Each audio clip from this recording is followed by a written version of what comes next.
Well, we're all living lives that are writing a story. We're all living lives that are telling a story. We're all, as we live our lives, discovering more of the story of who we are. Story is a big part of our lives. And the truth is that one day, when I'm gone, when you're gone, somebody will tell the story of our lives. We're like a story in motion, really. And when it comes to the story that you're living, when it comes to the story that I'm living, the conversation that we want to have as a part of this series, This Is You, is what does Jesus have to say about that story? And in particular, where does he want to intersect with your story?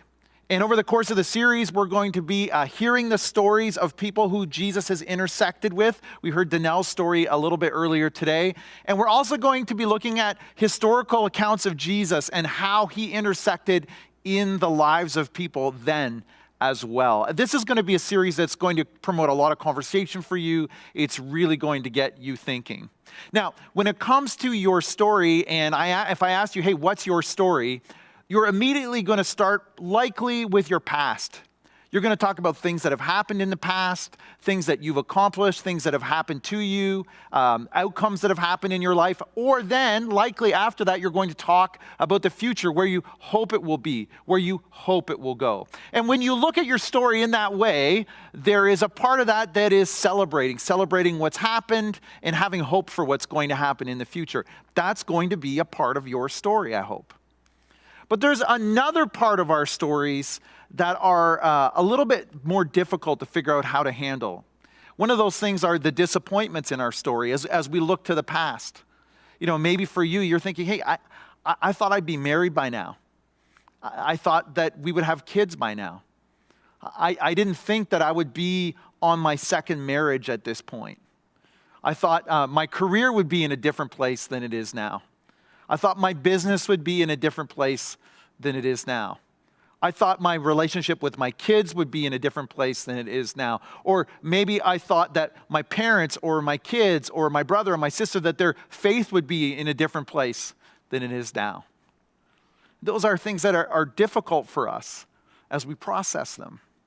And then as we look to the future, there are things we're excited about, but then there are unknowns that we're worried about, unknowns that we can be concerned about. And a lot of them are similar.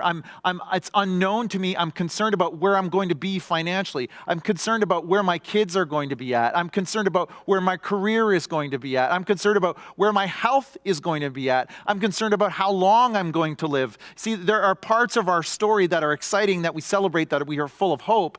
But there are other parts where I would say, as we look back, we can lose a little bit of hope. Our faith can fade a little bit when we look at the things that are in our past that are disappointing, or things that maybe even we regret, things maybe even that we feel guilty about, or as we look to the future and the unknowns that are there, and we try to process those things. Anxiety can come, anger can come, frustration can come. And actually, there are some moments in our lives where we can live between the two, and those are difficult days, aren't they?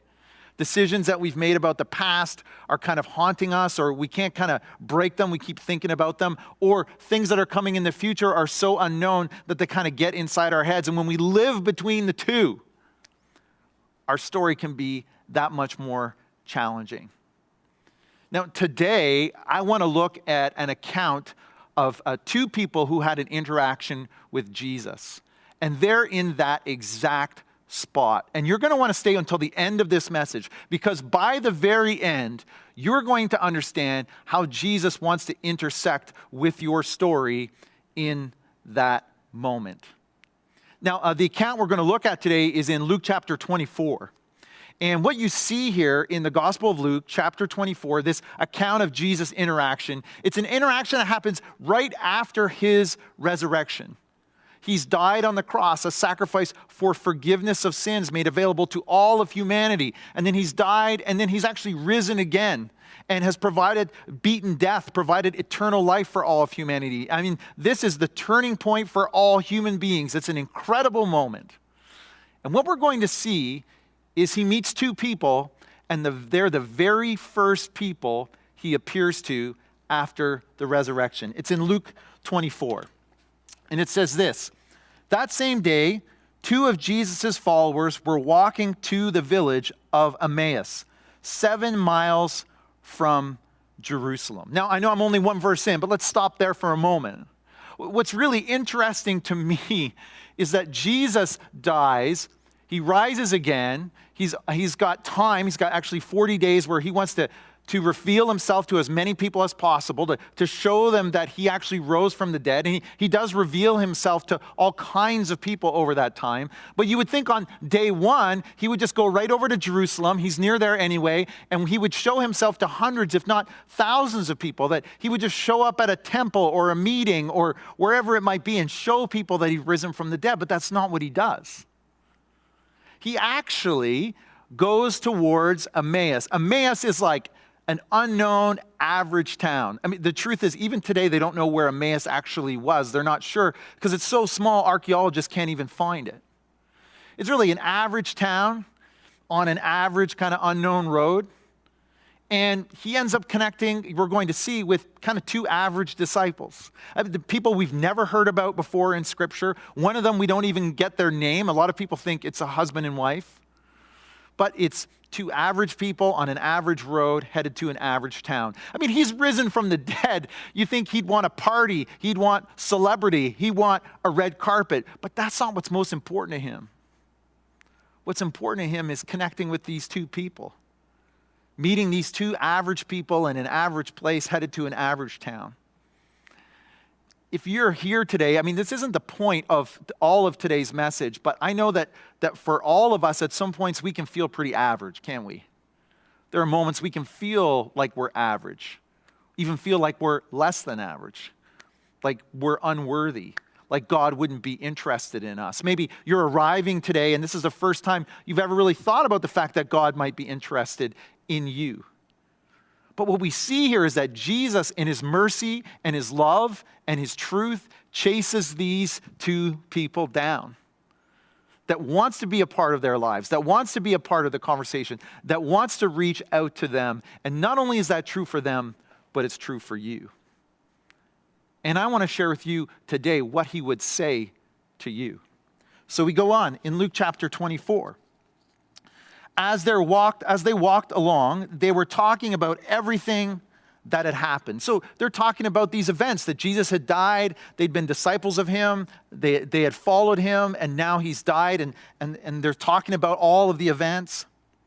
And as they talked and discussed these things, Jesus himself suddenly came and began walking with them. But God kept them from recognizing him. Now, when it comes to this passage, theologians, most of them think that God somehow kept them from recognizing Jesus because they've been disciples of him. Some people think Jesus might have looked a little bit different. Some people think God might have stepped in and done something with their vision. And some people think that maybe they just missed it in the midst of everything. But what I find really interesting here is that these two people are so caught up in the conversation that you just picture the two of them talking about the problems this creates, and now he's died, and I don't know what's going to happen, and I don't know what's going to happen next, and they're talking, trying to figure it out, and here's Jesus walking right beside them, present right with them. They're trying to figure out all of the events of life, and the creator of life is standing right beside them. I recently lost my keys. It's probably never happened to you, but it happened to me. I couldn't find my keys one morning. And I started scrounging around the house. I'm trying to find them. So you start by retracing your steps, right? You start by looking back. Where did I go? Why didn't I hang them on the hook? Did I leave them on my bedside table? Are they in the pocket of my pants? I'm looking. They're not in any of those places. Now I'm getting increasingly frustrated. Now I'm getting increasingly discouraged. And I start to get frustrated about the decisions that I've made. Why didn't I put them where they belonged? Why can't I stick to the routine I have with the keys? Why would I have just set them down somewhere? Didn't I know I had to be somewhere the next day? And I eventually have got other members of my family looking for the keys as well, because a good leader delegates. And so they're looking for the keys. I'm becoming increasingly frustrated with the decisions that I'd made the day before. And now I'm realizing I'm going to be late for a meeting. And now I'm frustrated about the future. I'm frustrated that I'm not going to be there on time. People are waiting for me. What's going to happen at that meeting? Am I going to make it? And I'm sitting there and I'm so frustrated with my circumstance, and I'm just spouting and kind of verbally processing it all with my wife, kind of muttering under my breath at myself, I'm sure. And then at one moment, my hand brushes against my jacket. Underneath my jacket, I feel something hard, something right here. And I open up my jacket, and here are my keys in the pouch of my hoodie. I've been carrying them the whole time. They were with me. Everywhere I went, I had the keys on me the whole time. I think for these two on the road to Emmaus, it's a bit of a similar experience. They're trying to figure it all out, and they're looking at what happened and why did it happen that way, and they're looking at the future and the unknowns of what's going to happen next. And Jesus is present with them right there. The Jesus they're standing with is present with them the whole time. I think we have to ask our questions. Do we do this? Do you do this? I think if you call yourself a follower of Jesus like I would, you probably do. So busy trying to figure it all out yourself, forgetting that Jesus might be interested in having a conversation about it. Trying to figure it out with your wife, or figure it out with your coworker, or figure it out with your son or your daughter, and trying to make plans, and what are we going to do? And Jesus is standing right there looking to be a part of the conversation. I think what happens to us is we can get so concerned about what was and so concerned about what could be that we forget about what is. In particular, who is. Who is present in the moment. Who could speak into the moment? Let's go on and see what happens. So then it says this. He asked them, that's Jesus, what are you discussing so intently as you walk along? Now, I love this section because what happens here is Jesus is almost having a little fun. I got to admit, I think he's probably almost smirking. Maybe he puts his hand up because he can't help but smile, you know? What are you discussing so intently? Tell me what you're talking about, like he doesn't know. They stop short, sadness written across their faces. Again, Jesus should be celebrating, but he goes to these two sad people in the midst of their pain to walk with them, which is amazing. Then one of them, Cleopas, replied, you must be the only person in Jerusalem who hasn't heard about all the things that have happened there the last few days. I mean, you must be the only person who doesn't see this. What things? Jesus asked. I mean, what are you talking about? I don't get it. What things? What are you talking about? The things that happened to Jesus, they said, the man from Nazareth. He was a prophet who did powerful miracles, and he was a mighty teacher in the eyes of God and all the people. But our leading priests and other religious leaders handed him over to be condemned to death, and they crucified him. And then listen to this, because I think this is so key to the passage.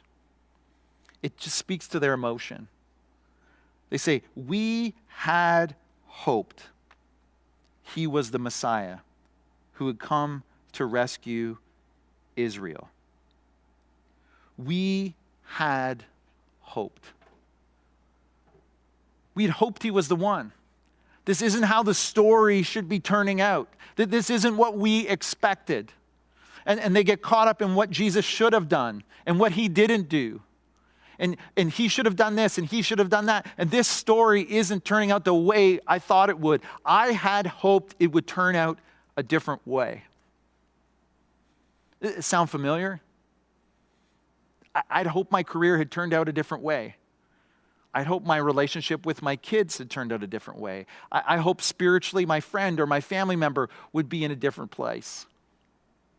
I'd hope that when it came to a boyfriend, a girlfriend, my grades, that one of those things would have been in a different place than they are today. God, this isn't what I hoped. This isn't what we hoped. You know what these two people hoped for? Cleopas and We think it was his wife.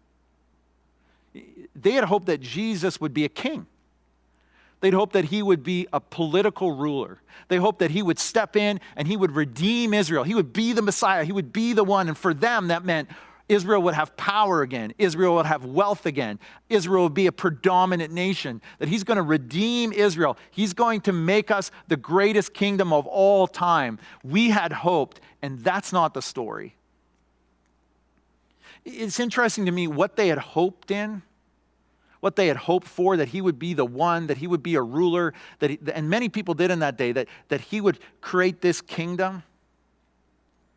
These are all hopes that they're based on the power of Jesus and not the presence of Jesus. I just want to drill down on this for a moment, because I'm a follower of Jesus. I call myself a follower of Jesus. If you call yourself a follower of Jesus, I think this is a trap that we can get caught in often. That if we're honest with ourselves, sometimes we've chosen to give our lives to Jesus because of the return that we can get, not because of the relationship we want. I know that's hard to admit to ourselves. But I want to have this relationship with Jesus because of his power, because I can call him and he can step in and he can help me in hard times and he can show up when I need him. And all those things are good for me. And so I want the return that I want, that we're more interested in his power than we are in his presence sometimes. And that's what's happening here on the road. Jesus is present with them, and all they're doing is complaining about the things that he hasn't done for them, the ways he hasn't shown up, the way the story hasn't played out the way that they thought it would, that he hasn't done what they thought he should do. And that's not a relationship. A relationship isn't, I'm going to be happy when you do everything that I want. A relationship is primarily based on, I want to connect with you. I want to be present with you. Now, is Jesus all powerful? Absolutely. But his story, the story that he's writing, might be different than the one that you and I imagine. We're going to see more of that. So let's continue on. It says this. They had hoped, and then it says, this all happened 3 days ago. Then some women from our group of his followers were at his tomb early this morning, and they came back with an amazing report. They said his body was missing, and they had seen angels who told them Jesus is alive. And some of our men ran out to see, and sure enough, his body was gone, just as the women had said. So now they're hearing that the body is missing. So this is just more confusion. I mean, the story is more confusing to them. So he died. That's not what we planned on. We thought he'd be a king. That's not what's happened. Then he gets put in this tomb, and now he's disappeared. I mean, none of this makes sense to us. We had hoped, and this is not what we hoped for. This is not the story we wanted. And then Jesus says this, you foolish people. You find it so hard to believe all that the prophets wrote in the scriptures. Wasn't it clearly predicted that the Messiah would have to suffer all these things before entering his glory? And then Jesus took them through the writings of Moses and all the prophets, explaining from all the scriptures the things concerning himself. What's Jesus doing here? He sits with them. Maybe he walks with them. I guess they're walking. They're on the journey. Maybe they stop on a park bench. But he says to them, do you forget? Do you not believe? What is he talking about? He takes them all the way back in Scripture, hundreds and hundreds of years ago, all the way back to Moses, and takes them to prophecies given by Isaiah hundreds of years before. Takes them to probably Psalm 22, which talks about the crucifixion of Jesus. Takes them all the way back to the symbolism of the sacrifice in the temple. Takes them all the way back and says, look back here, over hundreds of years. Can't you see this is all a part of the plan? Can't you see I'm writing a bigger story? Can't you see that I'm doing something so much bigger here? I mean, don't you see that I've been planting the seeds all along? See, the truth is that Jesus isn't just looking at the outcome, but he's looking at the entire journey. You know, I think when it comes to our culture, we're so caught up sometimes in having microwaved outcomes, don't we? I want this now. I want this to happen in my life now. I want to find that person now. I want the finances now. I want it quick. I want it fast. And I want it cheap. And I want to be able not only to do that, but then I want to be wealthy. I want to get everything I need. I want to live by my own rules. And for us, we want all of that and we want it all now. And Jesus is more concerned with the journey and the process of the change in our lives than just giving us the outcomes that we want. For him, he's looking at the whole story of our lives, and he's looking at the whole story of history. I mean, we saw it in Danelle's life today, that Jesus was present along the way, even since he was a child, planting seeds along the way, bringing him along the way, writing a bigger story along the way, even when Danelle didn't realize it. And it's the same throughout history, saying this was never about the kingdom of Israel. This was about an eternal kingdom, a spiritual kingdom, something so much bigger. This wasn't about the redemption of a nation. This was about a redemption of all of humanity. He's saying, man, your sights are so small. The story is so much bigger. Don't you believe that God has a bigger story in mind? That he's been working all along? That he's been with us all along? See, I think the thing for many of us, if you call yourself a follower of Jesus, and if you don't, you might have heard one of us say this before, where we talk about the fact that when I look back, I can see God at work. I mean, we heard a great story like that today. When I look back, I can see God at work. And I think that's great, and I think it's true, and I think it's something that we should do. But I think that we can get trapped in a faith where all we do is drive looking in the rearview mirror. We live our lives looking back at how God worked instead of believing and trusting for the story he has for the future. The windshield is way bigger than the rearview mirror. There's so much opportunity ahead. There's so much that God has ahead. But we need to recognize that he's present with us, that he's sitting with us in the passenger seat, that he's with us all along the way, and we can trust that he's writing a bigger story and that he's writing a better story and that he's going to be with us ahead. That he's with us on the journey, that he's present with us on the journey. I want to show you what happens next. So then what happens is this. It says, by this time they were nearing Emmaus. So they're getting near Emmaus, the town, and the end of their journey. And Jesus acted as if he were going on, but they begged him, stay the night with us since it's getting late. So he went home with them, and as they sat down to eat, he took the bread and he blessed it, and then he broke it, and then he gave it to them. Now, a lot of theologians think that when he broke that bread, not only was it a symbol of his body broken on the cross, but they would have at that point seen the nail scars in his hands. And it says suddenly their eyes were opened. And they recognized him. And at that moment, he disappeared. Danelle actually said a similar thing today. Suddenly my eyes were open. I walked into that church on Christmas Eve and I just saw something different. And I knew I had to be a part of this. And he was baptized and his faith grew, that over time, the journey was a long time, but suddenly his eyes were open. And that's what's happening on the road to Emmaus here. It says that suddenly their eyes were open. And Jesus didn't open their eyes as a powerful king. And Jesus didn't open their eyes as a powerful politician. And Jesus didn't stand up and make a big speech. But in the power of his brokenness, he showed his sacrifice for all of humanity. I mean, in a single moment, the story was so much bigger. So much bigger than they ever could have imagined. And this is what they say after that. They said to each other, didn't our hearts burn within us as he talked with us on the road and explained the scriptures to us? Didn't our hearts burn within us? You know what they're saying? They're saying, man, now that I look back, I can see that was him. You know, I knew it. When that guy was teaching us the scriptures, I didn't know it was Jesus then, but there's something going on inside of me. That as they were on the journey, they began to realize more and more who this person was. and the greater story that Jesus was writing. And it was so much bigger than they'd ever expected. I mean, Jesus is so interested not just in the journey and the story that he's writing in all humanity, but the story that he's writing in your life. Eugene Peterson, he says that every step, he's an author, he says, every step is an arrival. I love that phrase. Every step is an arrival.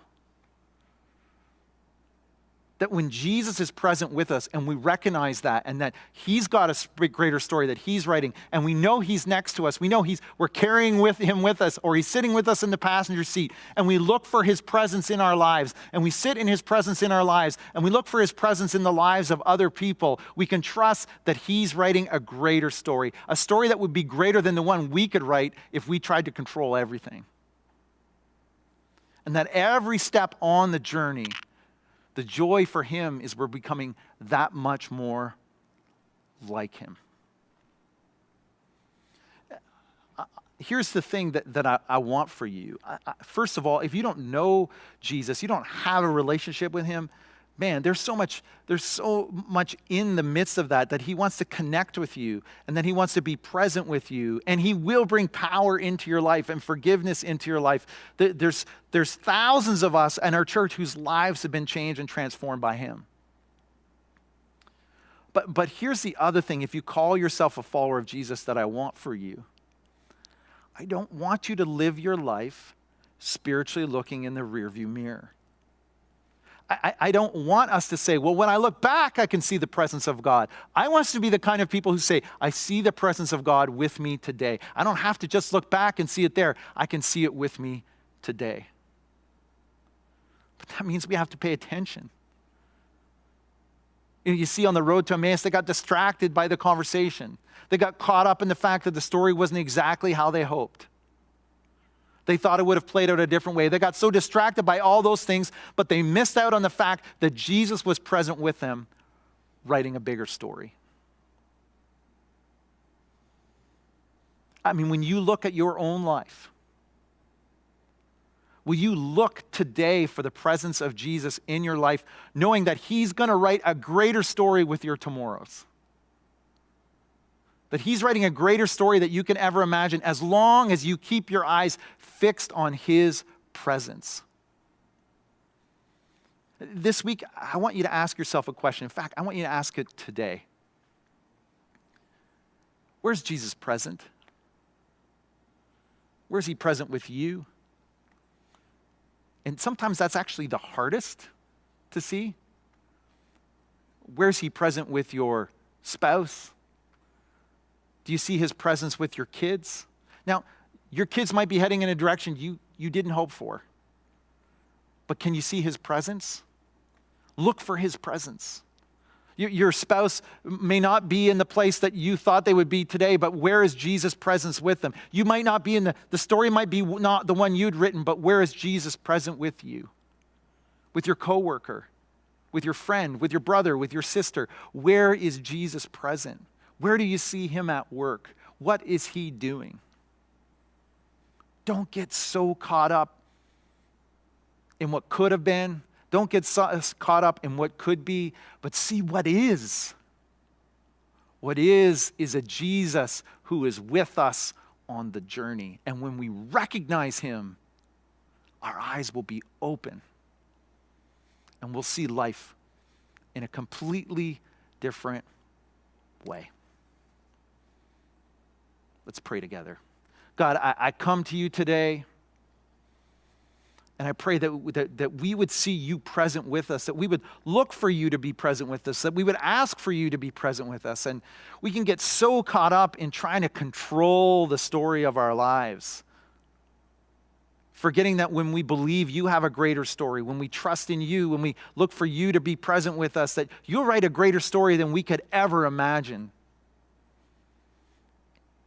It might not be a story that people look at from the outside and say, oh, wow, I mean, look how affluent that person is, or look how they have all of these things, or they've accomplished all of these goals. But they'll look at our lives and say, wow, there's something about that person that makes them like Jesus. I mean, to us, that's the most important thing. There's something about their lives. There's something about their hearts. There's something about their way that they're being transformed. It's something about the way that they treat people that I want. That writes a story of legacy and a story of life change and a story of transformation in their lives and the lives of people around us. God, how we come to you and ask for your presence, because there's nothing else like it. And we pray this in your name. Amen.